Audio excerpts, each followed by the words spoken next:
सात संगत जी, प्यार से कहना धन निरंकार जी।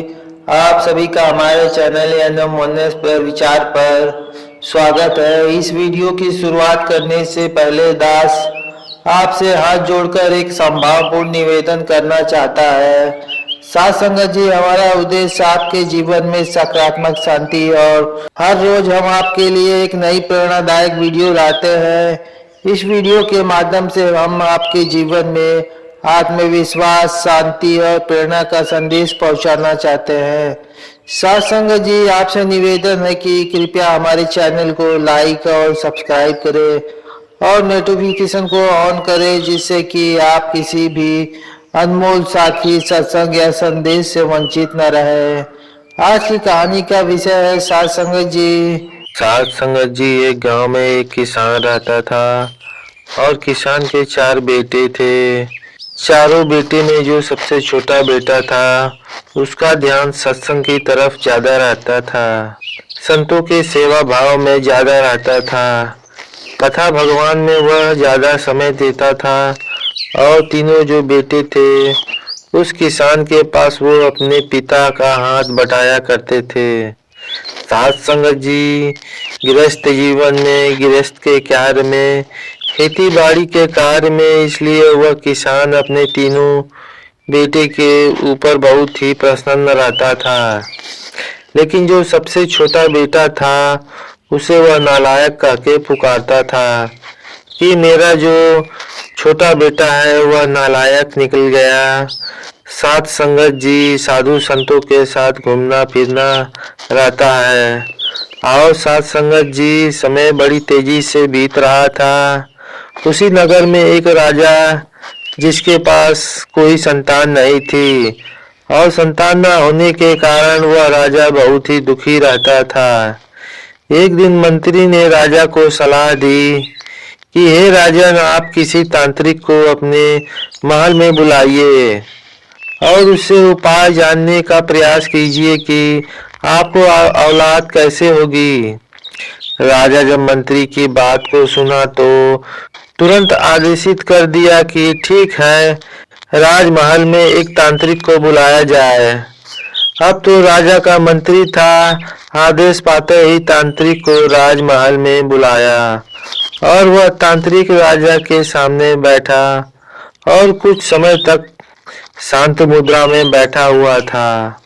फिर कुछ देर के बाद उसने कहा कि हे राजन, आपको पुत्र की प्राप्ति हो सकती है, लेकिन एक बच्चे की बलि देना पड़ेगा, क्योंकि आपको औलाद के बदले में एक बलि देने की जरूरत है। और आप जब एक बच्चे की बलि दे देंगे, एक बेटे की बलि दे देंगे, तो आपको पुत्र की प्राप्ति हो जाएगी। राजा जब तांत्रिक के मुखार बिंदु से ऐसे वचन को सुना तो अंदर तक कांप गया, क्योंकि बहुत सुंदर विचार का राजा था। वो अपनी प्रजा का ध्यान रखने वाला राजा था। तांत्रिक को सीधा इनकार कर दिया सात संगत जी कि मैं स्वयं पुत्र की प्राप्ति के लिए किसी और के पुत्र की बलि नहीं दे सकता। और सात संगत जी, ऐसा जब तांत्रिक सुना तो वहां से वह उठकर चला गया। लेकिन मंत्री ने फिर राजा को सलाह दिया कि आप चोरी से किसी बच्चे की बलि न दें। आप नगर में ढिंढोरा पिटवा दे कि जो भी मुझे अपने बेटे को बलि देने के लिए देगा, मैं उसे ढेर सारी मुद्रा भेंट में दूंगा, उपहार में दूंगा। राजा मंत्री की सलाह सुनकर नगर में ढिंढोरा पिटवा दिया कि जो भी मुझे अपना एक बेटा बलि के लिए देगा, उसे मैं ढेर सारे सोने चांदी रुपए पैसा उपहार में दूंगा। और ढिंढोरा पिटवाया जाने लगा नगर में। जब आवाज उस किसान के कान में पड़ी कि राजा एक बेटे के बलि में ढेर सारा उपहार देना चाहता है, तो किसान अपने मन में सोचने लगा कि मेरा जो सबसे छोटा बेटा है, वैसे भी वह हमारा है, वह भी नालायक है, मेरे किसी काम का नहीं है, हर समय साधु संतों के पीछे भागता रहता है, तो क्यों न मैं उसी को राजा को दे दूं और उसके बदले में राजा मुझे ढेर सारे सोने चांदी, धन दौलत, रुपया पैसा देगा।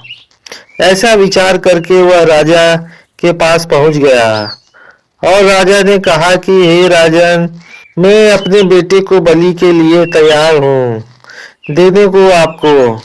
राजा जब उसकी मुखार बिंदु से ऐसे वचन को सुना तो प्रसन्न हो गया और मंत्री को आदेशित किया कि तांत्रिक को संदेश दिया जाए कि बलि के लिए बेटे की व्यवस्था हो गई है। मंत्री तुरंत आदेश का पालन किया और तांत्रिक को खबर भेज दिया। तांत्रिक जैसे ही खबर सुना राजा के महल में पहुंच गया और बच्चे को बलि के लिए बुलाया गया। बच्चा आया, सारी बात को समझा। उसके समझ में आ गया कि मुझे यहाँ पर क्यों बुलाया गया है। राजा ने उस बच्चे से कहा कि आपकी अंतिम इच्छा क्या है।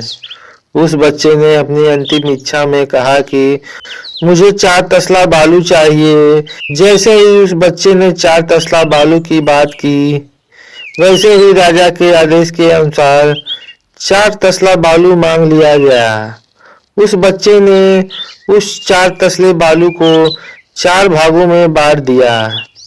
4 भागों में बांटने के बाद कुछ समय तक खड़े होकर सोच रहा था कि फिर 3 भाग को एक में मिला के साइड कर दिया और बालू के चौथे ढेर पर वो पलथी मारकर बैठ गया और राजा से कहा कि हे राजन, मैं बलि के लिए तैयार हूँ।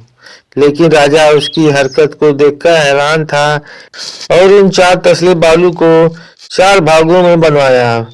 फिर कुछ समय के बाद 3 कौड़ी को एक में मिलाकर साइड कर दिया और चौथी कौड़ी पर पलथी मारकर बैठ गया। राजा इस राज को जानने का उत्सुक हो गया और उस बच्चे से पूछ बैठा, राजा की हे बालक, 4 तसला बालू तूने मंगाया, फिर उसको 4 भागों में डिवाइड किया, 4 भागों में बांटा, फिर 3 भाग को एक में मिलाकर साइड कर दिया और चौथा भाग पर तू पलथी मारकर बैठ गया। इसका राज क्या है?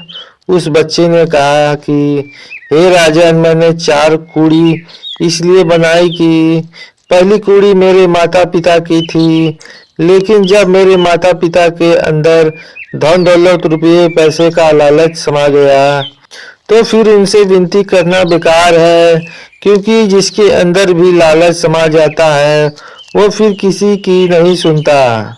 इसलिए मेरी समझ में आ गया कि मेरे माता पिता मेरी सुनने वाले नहीं, इसलिए मैं उनकी कूड़ी को मिटा दिया। नंबर 2 पे मैं अपने नात रिश्तेदार की कूड़ी बनवाया था और फिर मेरे विचार में आया कि इनसे भी मुझे कोई उम्मीद नहीं है, क्योंकि अगर मुझे उम्मीद होती तो यह पहले ही मेरे माता पिता को समझा लेते। तो हमने इनसे भी अपनी उम्मीद को खत्म कर दिया। तीसरी कुड़ी में राजा साहब आपके लिए बनवाया था और फिर उसे भी मिटा दिया, क्योंकि मेरी समझ में आ गया कि जिसके अंदर पुत्र का मोह समा गया हो, जो पुत्र के मोह में व्याकुल हो चुका हो, वो किसी की सुनने वाला नहीं है। इसलिए मैंने आपसे भी उम्मीद खो दिया और तीनों कुड़ी को एक में मिलाकर हटा दिया। चौथी कुड़ी यह मेरे सदगुरु की है, जिसके प्रति मेरे अंदर पूर्ण रूप से उम्मीद जागृत है। मैं अपने गुरु के प्रति न उम्मीद कभी जता ही नहीं सकता हूँ। सोते जागते उठते बैठते खाते पीते हर समय मुझे अपने सदगुरु से उम्मीद बनी रहती है कि मेरा सदगुरु जो भी करेगा वह अच्छा ही करेगा। इसलिए मैं अपने सदगुरु के बनाए हुए भाग पर बैठ गया हूँ पलथी मारकर, क्योंकि मेरे सदगुरु की कुड़ी है और अब जो भी होगा वह मेरे सदगुरु की इच्छा से होगा। राजा जब उस बच्चे के मुखार बिंदु से इस तरह के वचन सुना, उसके बाद उसके कान खड़े हो गए। अपने विचार में सोचने लगा कि पुत्र तो अभी होगा भी, हुआ भी नहीं है, यह भविष्य की बात है और क्या मालूम कैसा होगा। हो सकता है कि मुझे पुत्र प्राप्ति हो और वास्तव में नालायक निकल जाए, मेरी प्रजा को प्रताड़ित करने लगे। मेरे राज को बेचकर खा जाए, तो ऐसे पुत्र मुझे नहीं चाहिए। उससे अच्छा तो यही मेरा पुत्र है, जिसके अंदर इतना ज्ञान है, इतनी समझ है, इतने सुंदर विचार है। तो क्यों ना मैं इसी को अपने पुत्र के रूप में स्वीकार कर लूं। ऐसा भाव राजा के अंदर उठने लगा और राजा उसी सभा में जय घोष कर दिया कि मुझे इस बच्चे की बलि नहीं देना है। मुझे कोई पुत्र नहीं चाहिए, मुझे तो सिर्फ यही मेरे पुत्र के रूप में चाहिए। आज से यह मेरा पुत्र है। मैं घोषणा करता हूँ कि आज से यही मेरा उत्तराधिकारी है। और सात संगत जी महल में उस बच्चे के जय जयकार लगने लगे। जय घोष से पूरा महल गूंजने लगा। उस बच्चे को तुरंत उस बालू की कुड़ी में उठा और राजा ने उसे अपने सीने से लगा लिया। और सात संगत जी, बच्चे का पिता वहीं पर खड़ा था और दंग रह गया कि जिस बच्चे को मैंने नालायक समझ रहा था, लोहा समझ रहा था, वास्तव में वही तो मेरा हीरा था, वही तो मेरा लायक पुत्र था, जिसे राजा घोषणा कर दिया था कि इससे लायक पुत्र मुझे कोई नहीं मिल सकता। और मैं पूरी जिंदगी उसी को नालायक कहता रहा। और साथ संगत जी, इंसान अपने बच्चे को डॉक्टर तो बनाना चाहता है, मास्टर तो बनाना चाहता है, इंजीनियर तो बनाना चाहता है, बहुत अच्छी बात है। लेकिन डॉक्टर, मास्टर, इंजीनियर बनने के साथ साथ उसे संतों वाला भाव भी आना जरूरी है। संत महापुरुषों वाले विचार भी कूट कूट कर होने जरूरी है, क्योंकि सिर्फ डॉक्टर बन जाने से जीवन सुंदर ढंग से बीतेगा, मास्टर बन जाने से जीवन सुंदर ढंग से नहीं बीतेगा। अगर जीवन को सुंदर बनाना है तो संत का भी सानिध्य होना जरूरी है, सदगुरु की चरण पकड़ना भी जरूरी है, सत्संग में बैठकर संतों महापुरुषों के वचन को सुनना भी जरूरी है। आप कुछ भी बनो, मुबारक है। डॉक्टर बनो, मास्टर बनो, इंजीनियर बनो, कैशियर बनो, मैनेजर बनो, दरोगा बनो, टीएम बनो, एसबी बनो, मुबारक है। लेकिन महात्मा बनना बहुत जरूरी है, संत बनना बहुत जरूरी है। तो दास और अधिक शब्दों का सहारा न लेकर इन्हीं शब्दों से अपनी वाणी को विराम देते हुए प्रेम और सत्कार से बोलिए धन्य निरंकार जी।